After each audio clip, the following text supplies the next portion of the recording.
All right, people, we're doing a general update end of year video. Talk you through a few bits that have been happening, a little bit of Q&A, and I'll give you a proper tour upstairs as well. Okay, water sewage treatment plant. This is the last proper video that I've done before I went missing. I had a word with the manufacturers. They said that basically I don't need to make any adjustment on the computer unit at all, because it caters from 2 to 7 people automatically. Gets to a point where the level of the water in here can't get any lower. It would have made sense if you could lower the siphoning time, but you can't, you just have to leave it. So that motor is going to burn itself out before it really needs to, or the compressor rather, but it's just one of them things. With this kind of thing, you need a low level air vent, which is this here, and you need a high level air vent. So the ones that's basically open air stack, which is why I've put that up there. So I've extended it, and then on the top there I've put one of them spinning cows, you know, the ones that you normally get on like chimneys. So people think I've got a log burner, but I haven't. So that's drawing the fumes that build up in there out. So that's what you need to have, and then as a result of that I can just have the air admittance valves in there. So my lovely roofing over here, I over ordered, so that was an absolute touch for Luke, who watches the channel sometimes and did ask me all about that roofing, and I warned him about it in the first place, but he didn't heed my warning, and a few weeks back he nearly come unstuck. These are all my offcuts. These are my full sheets, and I had a few more there. So Luke had a bit of an issue with his Veluxes, and he basically said, he contacted me, he said, I don't suppose you've got any left, because something had happened on his roof. He's doing a barn conversion, by the way. I didn't mention that. And he needed more sheets. Now the lead time on that, because they have to specially spray it, it's normally about 8 weeks or something. He said, I don't know whether you live anywhere near me or not, but it's literally like 10 minutes away. And I sold him the sheets so he could finish off his house, so he could get in for this Christmas. So I'll show you a couple of pictures of what his barn looks like. He's got that stuff all over it. That stuff is an absolute complete nightmare. So I gave him a good price on it. Obviously I'm not going to rip him off, even though I probably could have done, couldn't I? you absolutely definitely need it. It's 10 times more. But that means the cabin that I'm building here, I don't have a roof for it now, but he needed it more than me. I didn't tell him this, that I planned on using it, but I'm just like that. If someone needs a little bit of help, I'll sort them out. There's another bloke that's contacted me. His mum's been done over by some builders, and he's left. They've got a damp course that's about 400 mil underground. So obviously damp's coming through the wall.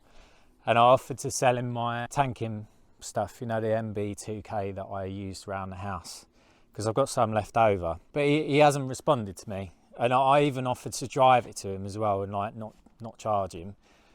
He was going to get like £270 worth of gear for 150 quid, but he hasn't come back to me.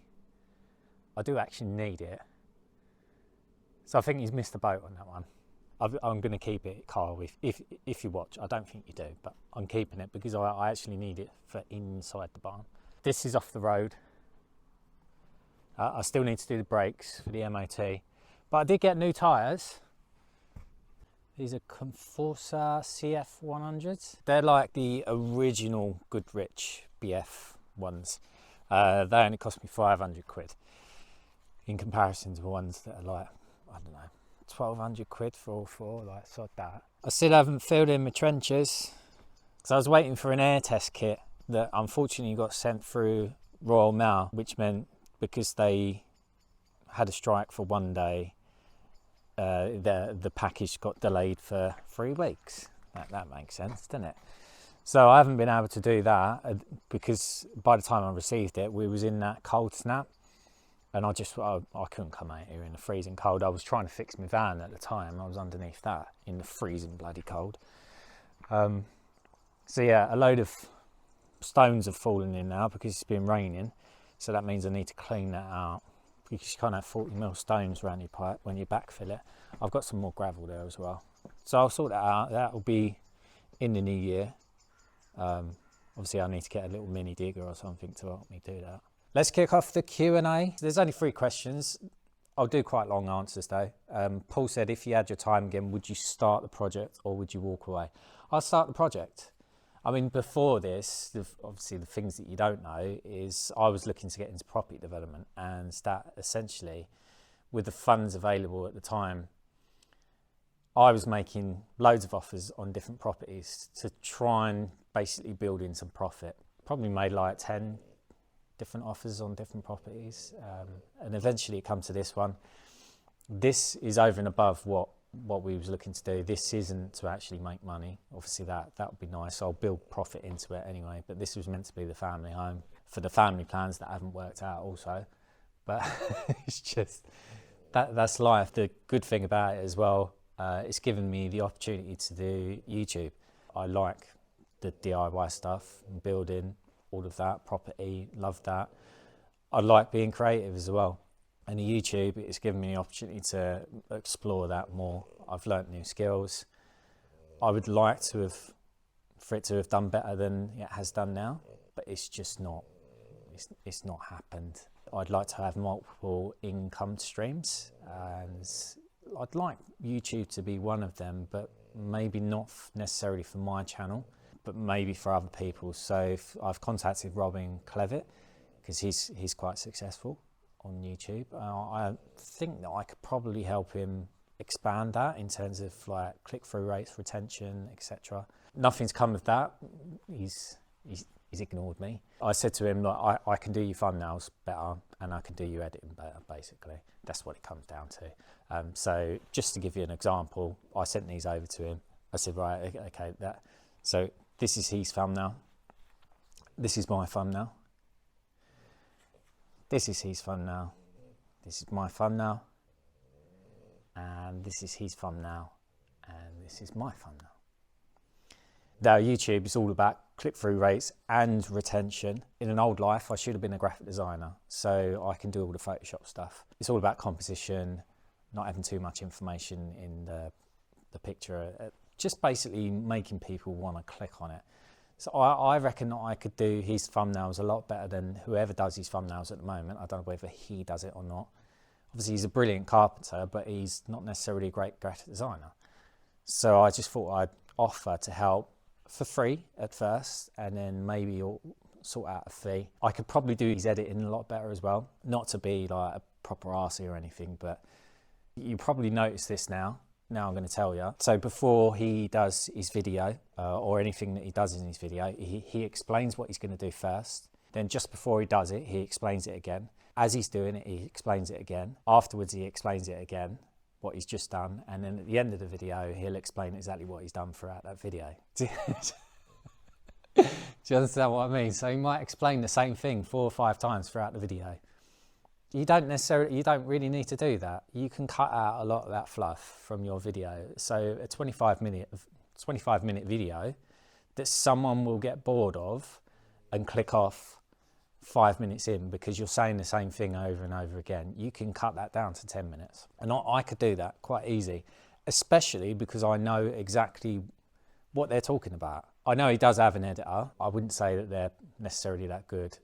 Maybe he doesn't want to push his channel. Maybe he doesn't want to get like hundreds of thousands of subscribers or something. Or maybe people like him because he isn't any good at that kind of stuff. And he's just a genuine bloke. But yeah, I'd like to work for other people in that sense, as like a freelance YouTube editor. Arthur's sitting down here. He's shivering. Come here. So Arthur, he's really clingy and he can't sit upstairs on his own in the warm because Lou's gone for a run, and this little one, he cries. So he'd rather sit out here in the freezing bloody cold than sit inside in the warm, wouldn't you? Silly boy. So a few of you might probably watch Nick Bundy, the electrician. He went through some of his finances about YouTube a few months back, and he pulls in about 60 grand a year. I'm probably about £1 grand a year at the moment, which probably works out about 20p an hour. I just need to figure out how to get more people to click on the thumbnails, how to keep people watching more, how to get people to like my videos, how to get people to comment as well. If enough people don't click on the thumbnail in the first place, YouTube, they won't promote it, basically. They won't put it in front of people if no one's clicking it. If they click off straight away, then YouTube thinks, well, this video is no good. And if no one's engaging with it as well, it's same difference. I've tried. I've produced what's called a media kit. Nick probably doesn't even do that. I've done a whole, basically an intro about me, what I can offer the business, etc. In terms of like promoting their products and getting it to the right kind of audience. I did try recently, with the whole media kit, I wanted to get some expanding foam tape to do the windows. I contacted this manufacturer, they ignored me. So I went to a supplier instead that done that particular manufacturer for this stuff right here, which is super bloody expensive. And I didn't send them my media kit. I just said, look, I've got an audience, I'm doing a YouTube channel, building the house. Would you be interested in a little bit of promotion? Like asking for a discount, not for free stuff. So I got a £5 off. So that's about all I'm worth at the moment. It's just a £5. That's what it felt like. Anyway, this box just here of this tape, I spent 750 quid on it. Ridiculous, isn't it? I'm wanting to get a new laser level. I was going to buy one of these anyway, and I just thought, right, I'll ask them if they want a bit of promotion, and they've sent it to me. So this is mine. This is gifted. Come just in time for Christmas. It's the 24th today. So this is going to be obviously heavily featured in my videos for whatever I do. But I will do an individual video as well. Value for money, this is probably one of the best out there, I think, anyway. That's the reason why I was going to buy it in the first place. But we'll get to see this, we'll test it out. And if I do get more subscribers, more click-throughs, more retention, more engagement, maybe there's other businesses out there that will be interested in promoting their products to the right people. Check it out, I've got a massive whiteboard now. I've actually got two. I was influenced by Roger Bisbee, you see. Next question. This is from Liam. I'd like to hear more about you and your story, if you don't mind sharing, of course, your career history and how you've learned all of these skills to build your own home. Right, okay. So obviously a lot of you know, I don't have a trade, I just have a go. How do I know how to do what I do? If you know what I mean. Yeah, that's the question. To be honest with you, mate, I don't know what I'm doing. I just figure it out as I go. I think that's one of the things, isn't it? So I think what it is, you need to have a certain set of skills. I'll talk you through that kind of concept, if you like. What we'll do is we'll go right from the very, very start, and then we'll come straight back to here, and then we'll work backwards, maybe. When I was younger, Meccano, all day long. That kind of stuff, like crafty stuff, like how being creative, figuring out how to build stuff. You get the idea. If you do that enough, maybe you have to have a natural skill set built within you, but you need other things to bring it out. Does that make sense? So tonight for dinner, we're going to have beef Wellington. I'm doing that. I do most of the cooking, and anyone that I cook for normally would say I'm a good chef or I'm a good cook or whatever. I don't necessarily think that I am, but I know how to follow instruction. So if there's recipes out there, there's your instructions. Be methodical, go through it, follow it, you know what to do. And then once you've done that several times, like I've done, however many times I've done it, you pick up stuff along the way, and then you learn how to be I'm creative as well, so that means that I can put stuff together from the stuff that I've learned from many recipes ago, if you understand.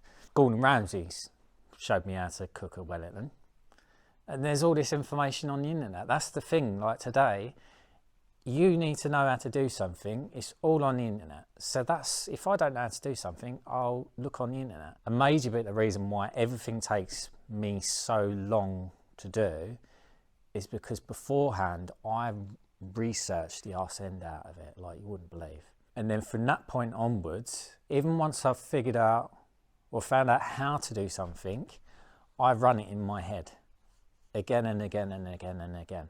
So I'm over analysing it at that point, which is also a way that I procrastinate as well, which isn't necessarily good in terms of like getting things going. It's almost like a simulation. So I run it through my head again and again and again. So I'm simulating the process and what I'm going to do and how I'm going to resolve this particular problem. And then eventually I'll get it and then I'll do it. Certain skill sets, maybe I'm analytical, methodical as well, creative, problem solving, you know, just general like transferable skills. That's kind of like the whole vibe. Do you understand what I mean? So career-wise anyway, the biggest part of my career, I dealt with financial complaints, banking, investment, insurance. You should do jobs to pick up different skill sets. I didn't do it because of this, it was just what I fell into essentially. I'm going to go off on a little bit of a tangent because it'll be relevant to people that watch this, just in general, but especially if you're doing a build as well. Something that's called section... Shit. Section 75. What the bloody hell is that? Okay, Consumer Credit Act 1974. There's something that's called a Section 75, and that's relevant to basically buying stuff using borrowing. I'm going to show you an issue that I've got with the windows, and I'll tell you exactly why it's going to help me in this situation. So I'm going for critical style windows, which means that I get the glazing bars that come across here. Now I've got triple glazing, so that means I need to have something that's called back-to-back spacer bars within the glazing, because the bars are actually stuck to the outside as opposed to going all the way through, if you understand. So I'll show you that now. So this is my obscure glazing. That's for the utility room and the cloakroom over there. And you see just in here, there's two back-to-back spacer bars. Can you see that? So there's one in between each pane of glass. Now if you look at this pane of glass, there's just one back-to-back spacer bar just there. So they've missed out a spacer bar. And it's the same on these ones as well. So there's 4 panes of glass. So 1, 2, 3, 4.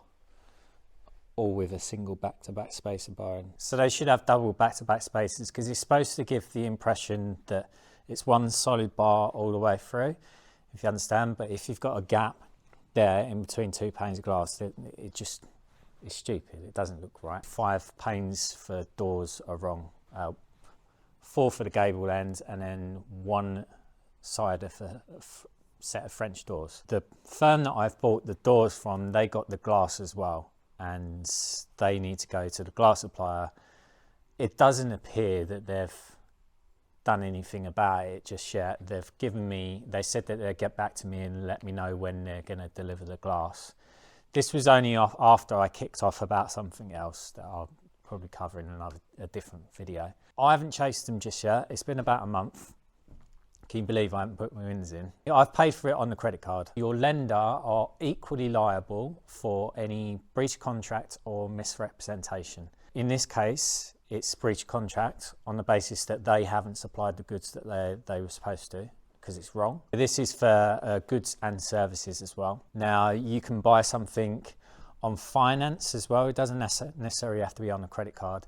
So if you're going to get say you buy your kitchen and you get it on finance. The contract is in my name. Yeah. Fucking pens. Why? Right, I need some new pens. Let's just describe this. I'll try and put a graphic up here. The contract is in my name. That contract is with this supplier. So they're going to provide me the goods or services. So there's a direct link between us. Yeah. And then the credit card company, this is the lender. Okay. Now that credit is in my name also. Yeah, it can't be in anyone else's. So there's a link between me and the credit card company, the credit company that pays the manufacturer or the supplier, whatever, and then the supplier between me. So the contract and the credit always needs to be in your name directly. Just to expand on that very quickly, your contract needs to be between £100 and 30 grand.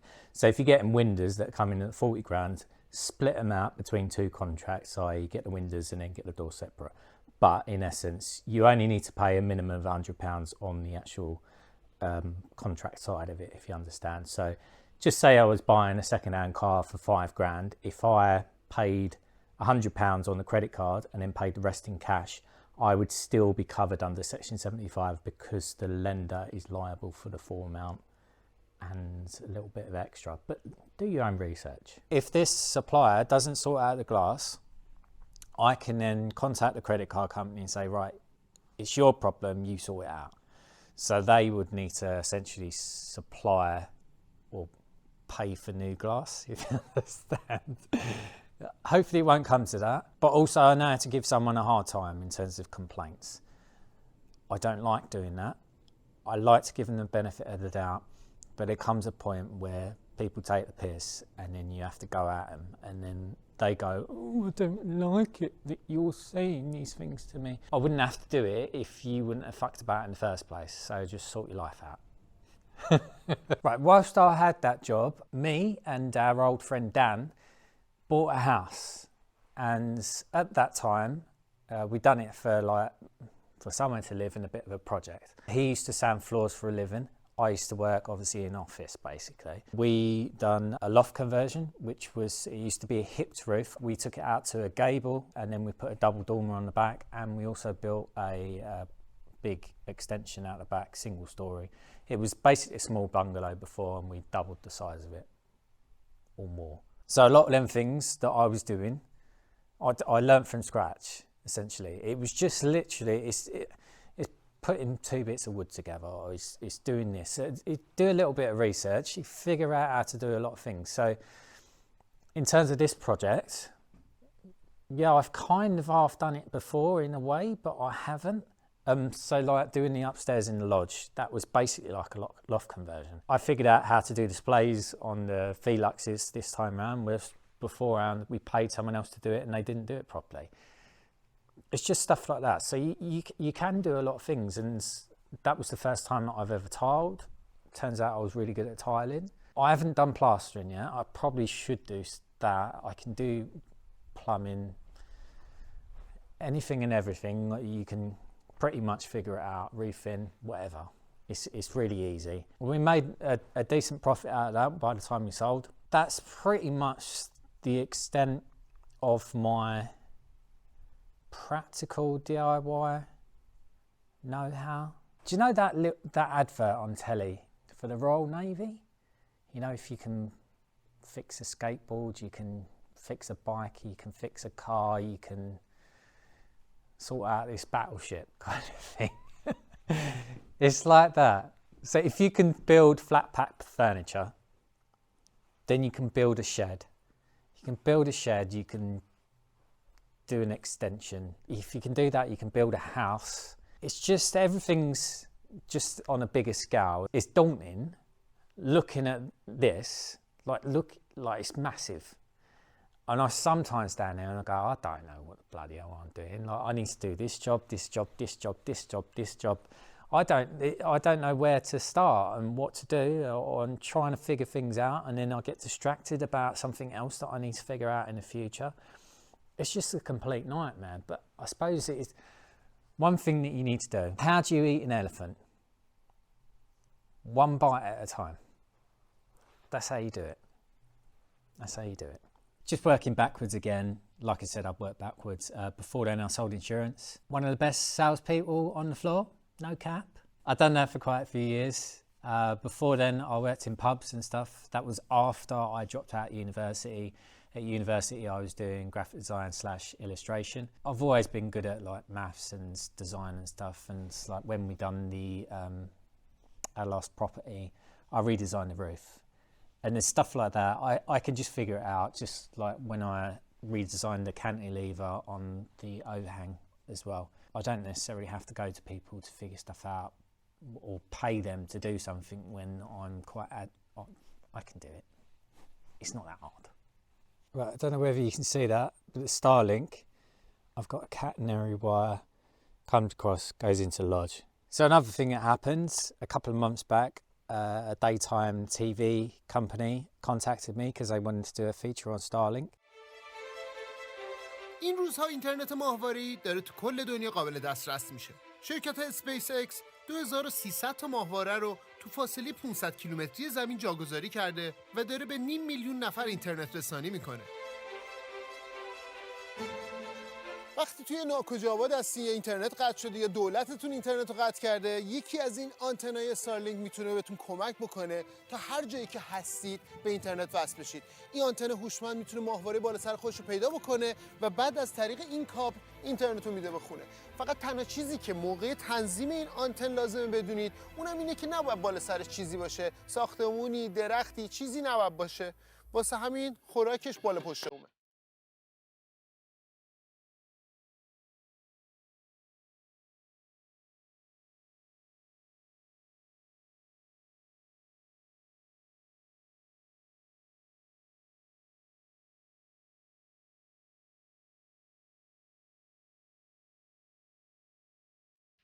خب آنتنمون رو وصل کردیم به ماهوارمون و از طریق کابل اطلاعات اومد داخل این مودم زیبا. این مودم زیبا رو ببینید که میتونه به 128 تا دستگاه وصل بشه، تا 180 متر مربع میتونه سیگنال رسانی بکنه.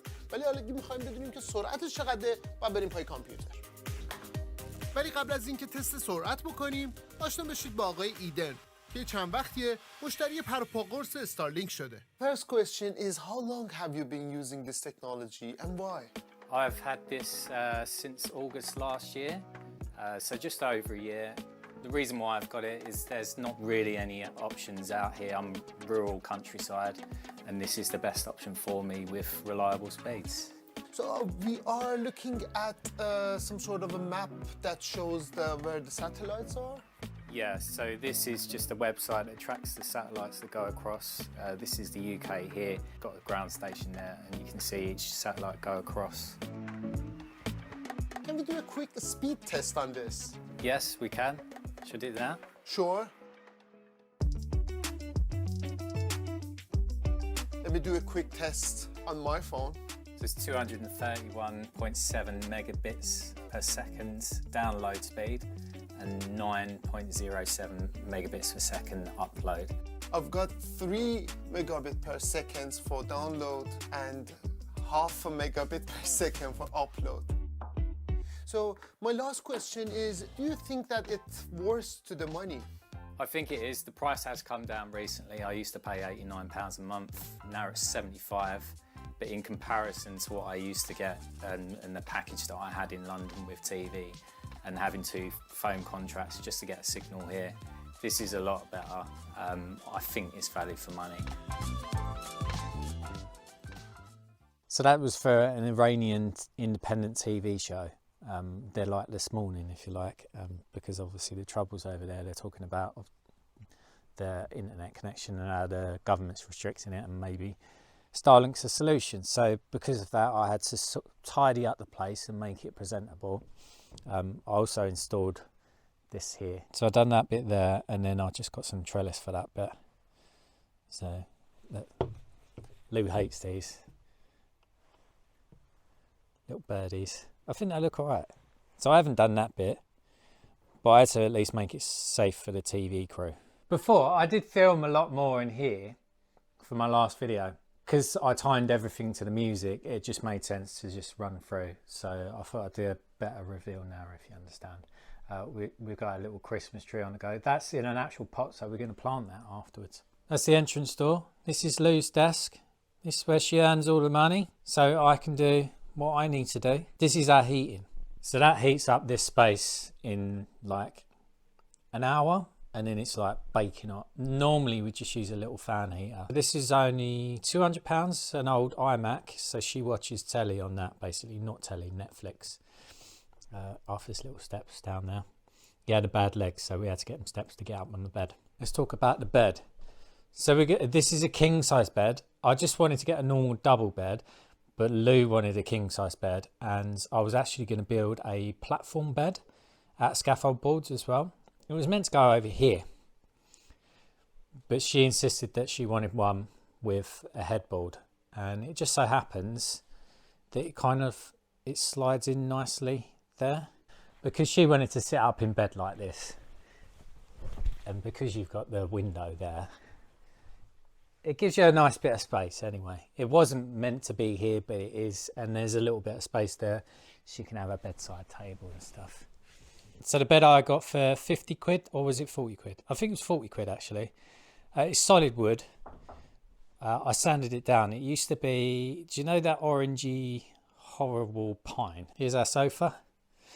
We never sit on. Yeah, it's quite comfortable. We could, in theory, sit there, turn the telly round and watch telly if the Christmas tree wasn't in the way. This storage we got from IKEA. This is from IKEA as well.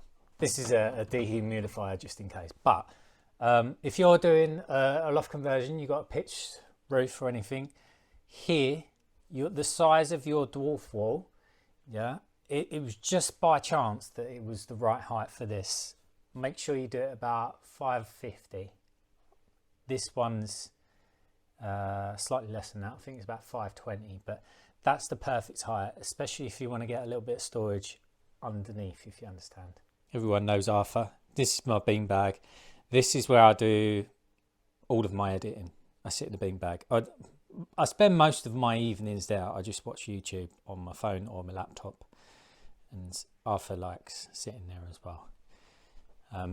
Lou spends her evenings there watching the telly. Come to the kitchen.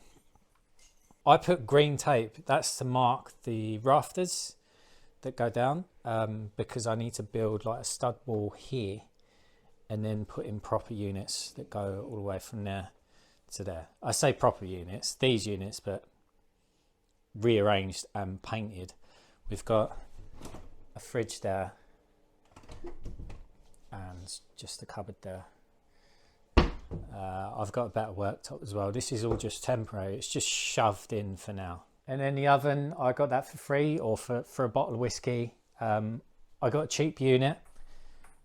This isn't permanent. That's an offcut of worktop because there's a massive gap at the back. This is a portable induction hob, which works quite well. And we've got our turkey leg. That's being defrosted, and that's for Christmas dinner tomorrow. I will be doing that in the slow cooker. Top tip if anyone wants moist turkey. This is like a butcher's block type thing that I bought before, as well as that one there. And this is all gone in just temporary because I had to smash this together because there was a situation where I couldn't leave Lou on her own in London and she had to be with me. So this is what I've thrown together. I haven't got any skirts on or anything. That's our dining table. I need to sand that down. It's going to be bare wood. I might bleach it as well. Once the house is done, that comes out, because otherwise we'll have to pay council tax on this separately to the house. If this is self-sufficient, like independent, you can sleep, you can wash and you can eat here, then separate council tax. So we don't want to do that. So that will come out totally, but this kitchen unit will stay in. I say this kitchen unit, the proper one. The door liner as well, I had to put this bit in because when this door liner went in, I didn't know whether I had to build up the floor. Do you remember the hump in the floor? So I've brought that down. This is just prime for now, and I've just put this on. I had to put this on and sort it out for the TV crew. This plant don't usually live here. That's normally down there where the Christmas tree is. Heater works, toilet works. This sink unit is temporary as well. This I ripped out of my mate's house and put in a different one for him that was grey. And I said I'd take this just in case, and I ended up using it. It's not perfect, it is a bit tatty. There's like holes cut in it, but like I said, I had to get something in just for now that was functional. It's only got a cold tap because I haven't put the water heater in, because the water heater will be behind this wall here, and there's going to be a proper sink here. I'm sure I did film putting in the screen, the shower screen, but I can't find it. yeah, this is a flappy bit. So it's quite big. I like it. So there we go. It does the job, doesn't it? I mean, it's not high-end luxury and it's not totally finished, but we're together, we're happy. Blinds and stuff, I got them from Blinds to Go. So last question, and then I'll let you get on your merry ways. So Luke said, glad to have you back to YouTube, mate. What's your order of work for the barn for 2023? Bloody hell, man. I don't really know. It's kind of like everything. You have to kind of figure out the order as you're going, in a way. It gets overwhelming if you start thinking about how much stuff that you need to do, essentially. I just need to plan one bit at a time, but also plan ahead. You can't take on too much in one go, otherwise you're just getting up. You get too stressed. Still need to work in finishing this properly. I would like to get the kitchen properly finished and get the proper sink in and the water heater. So I need to do that. The gutters are not on this as well. I suppose the next thing that I need to fill in the trenches. I need to get the windows in and the doors in. I couldn't do that before because one, I was trying to obviously negotiate getting free expanded phone tape. And then the cold snap hit and I need to concrete the thresholds wider. I'll show you that another day. I need to do a bit of pointing. Then I need to get the windows in. Then I need to sort out the block and beam floor, which also involves obviously that the missing piers and the missing beams. I need to do that. I need to start the walls off in the block work. I can use my new laser to do that. I need to do stud work. I'm going to build that up to a certain level. Then I can get the insulation in. I need to lay some pipe work within the insulation as well. Then I need to insulate on top. Then I need to do the pipe work on top for the heating. Then I need to get the blokes in to do the air source heat pump. Somewhere within that I need to sort out. I'll get the electricians put in a consuming unit and run a couple of sockets because the ground source heat pump, they're going to need power as well. It's just like so many things to do. And then after that I need to, if I said yeah, then I need to get screeded. Then I need to finish off the walls. Do the electrics at the same time, do the plumbing at the same time. Just like anything and everything. Like, oh, I need to sort out the air tightness of the walls. I don't know whether to skin it in sound coat or not, or I need to decide between dot dab, and it's just like the list goes on. It's unbelievable, and it's like just whacking in the doors and windows. It's not that straightforward. I still need to sort out a load of other stuff as well. Like the gable's not finished. I need to cut back that steel as well. Yeah, I mean it's just too much. It's too much. There's loads of stuff I need to do. So I mean, order of work as it comes, isn't it? As it comes. Anyway, Arthur's snoring away. Oh, that means I'm getting boring, doesn't it? Right, I think I'm going to leave it there. I hope everyone had a nice Christmas and stuff. Enjoy the New Year celebrations. And I will see you next year, fighting fit to crack on. Thanks for watching. I'll see you later.